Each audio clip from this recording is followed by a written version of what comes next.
G'day ladies and gentlemen, the Butts Barn here, and let me tell you this, on the 3rd of March, that is next week, we have the biggest merch drop in Australian YouTube history. It is going to be absolutely unbelievable. We've got brand new designs, brand new products. It's going to absolutely blow you away. I cannot wait to show you what we have in store. But as you know, as what happened last time, and the time before that, and the time before that, and the time before that, they sold out in just under, I think, 24 hours. So, what you need to do to make sure you do not miss out is sign up for the Good Motherfucker Club at isaacbutterfield.club, and that will mean you will not miss out, and you'll get early access on the 2nd of March, but also you'll go into the draw to win $5,000 plus a ton of other prizes. So you're mad if you don't do it. The link is down below. It takes 5 seconds and you can win big. 1984 is a novel written by George Orwell. Now, if you don't know what it's all about, it was written in 1948. 1949! Fuck, I was so close! In very general terms, the book is based around a dystopian present where a man lives in a world where everything you do is controlled by the government. Everything you eat, you breathe, you drink is controlled. Even when they walk into their own homes, everything they say, they think, they talk about with their family members is watched, policed, and if they happen to break those laws, if they don't do what the government tells them to do, they are locked up, or in this case, in this novel, they're pretty much just killed. Now, a world where your speech is controlled, what you say is controlled, what you think is controlled by the government and the police, it sounds a bit outrageous, but it is exactly what is happening right now in the great old land of Scotland. Ah, the beautiful land of Scotland. I love it there. I spent some time there last year, and let me just tell you, it's got beautiful culture, amazing people, and I fit right fucking in because everyone's got pale as fuck legs like me. But Scotland has lost the fucking plot. But this has been happening for some time now in Scotland, and maybe you haven't heard too much about it. Scotland is the land where that gentleman who filmed his pug dog doing Nazi salutes was locked up because of the dog doing Nazi salutes. My girlfriend is always ranting and raving about how cute and adorable her wee dog is, and so I thought I would turn him into the least cute thing that I could think of, which is a Nazi. Thank fuck I do not live in Scotland because, my friends, I would be royally rooted. And if you're not from Australia and you don't know what rooted means, it means royally fucked. This is what I'm talking about right now. The hate crime bill. Hate talk in homes must be prosecuted.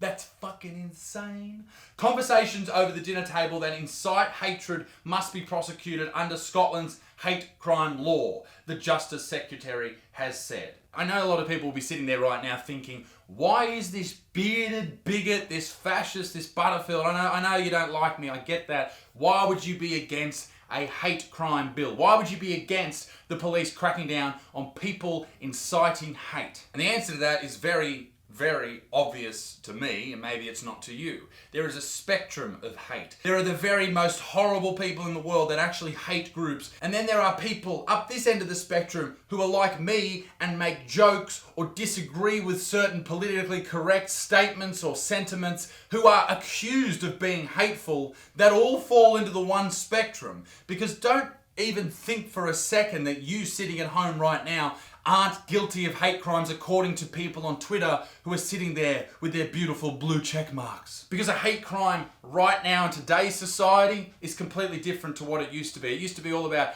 genocides and the most horrible things that you could possibly imagine. Right now, if you said that a giant former male person who is an athlete who is playing against biological women, maybe they shouldn't play in a combat sport or in a physical sport, that's a hate crime. That is hateful talk, and that is what this article is talking about. The Hate Crime and Public Order in Scotland bill has been opposed by the Scottish Catholic Church, police representatives, academics, and artists, but is set to introduce an offence of stirring up hatred against certain groups, including on the grounds of disability, sexual orientation, and age. Now, that quote, stirring up hatred, is the problem with what they're talking about here. Because when you think about it, stirring up hatred, yeah, for sure, you shouldn't do that. That's a horrible thing to do. But could you not suggest, Judging off what people have said on Twitter about J.K. Rowling and what she said about transgender people, could you not suggest that that is also stirring up hate? And that is why this bill is fucking dog shit, is because the wording is so vague and so open to interpretation that you could basically run with absolutely anything and accuse anyone of inciting hate, and that is dangerous, and that is why this video is titled in the way it is. You could be locked up if you lived in Scotland and told an offensive joke at home. That's fucked up. Justice Secretary Humza Yousaf has made it clear his hope that a dwelling defence, and a dwelling defence is basically something from 1986, an act that was introduced into Scottish Parliament in that year, ironically not in 1984, but anyway, the act itself stood there to defend people whilst they're in their own homes, and that's the basic gist of it. The additional crime of stirring up hate against a protected group could be committed by behaving in a threatening manner, abusive manner, or communicating threatening or abusive material to another person. That's open to interpretation as well. Some people think one sort of piece of material is abusive and others just think it's a joke or they're just mucking around or it doesn't matter to them. It's open to interpretation. That is the fucking problem. As well as the crime of possessing inflammatory material. Now that is all good in a sense, okay? You're protecting people that need protecting, but also possessing inflammatory material, that could be construed in this sense.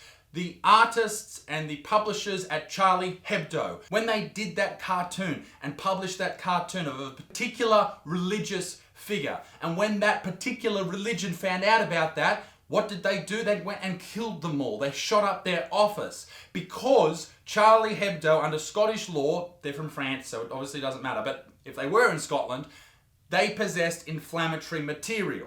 So they were the ones in the wrong. Well, obviously the murderers as well, but not in the first instance, the murderers. They did the wrong thing at the start. So Scotland, is this what you're saying with this bill? Do you want to put people like the ones who worked at Charlie Hebdo in jail because they exercised their freedom of speech? I fucking hope not, mate. I fucking hope not. I think obviously if you find someone in their homes and they're planning to hurt someone, commit a terrorist act or commit a mass murder or something like that, yes, lock them up, obviously. But where a law is so vague that you could lock someone up because of a Nazi pug joke in the same cell as someone who's planning to kill gay people or hates gay people or is threatening gay people online, do you see where the problem overlaps? Your race, your gender, anything that you cannot control, any of those things, a disability, your age, should not impede you from getting a job or living a normal life and people treating you with respect. But you can't expect people to not make jokes about people or talk ill of people in their own homes. What do you want? The police walk around with fucking stethoscopes listening in on everyone's conversations? That is not good. And some people say, oh, well, I've got nothing to hide. That's a terrible fucking attitude. Absolutely awful. You need to have your own piece and slice of land in this world to live in and live in freely. I really do believe that. I think that's so important. The bill then goes on to talk about, it does talk about the freedom of expression. It also asks some Scottish people to be involved in what they think about the bill. And this bill hasn't gone into effect, not yet anyway, and I'm sure if it does, it'll change in its process. There's been a lot of talk of the changes in Scotland and the law, and most of this happened prior to Christmas last year, and now that Parliament has only just come back. So over the next couple of months, I'm sure we'll find out a lot more. But honestly, what terrifies me, that anyone in a free society like Scotland thought that this was a good idea, thought that telling the public what they are allowed to say, dictated speech, is okay, and then thinking that they can tell the public what they can say in their own home, that is fucking insane. Now I want to know from you guys, what do you think? Let me know in the comment section down below. Am I right? Am I wrong? Am I missing something here? I'm really interested to hear what you have to say. Be a good motherfucker. Peace in the Middle East. Don't forget the merch drop. It's next week. Sign up for the Good Motherfucker Club. It takes 5 fucking seconds. Do it down there and you could win $5 grand. Be a good motherfucker, etc., etc. Toodaloo, bye-bye.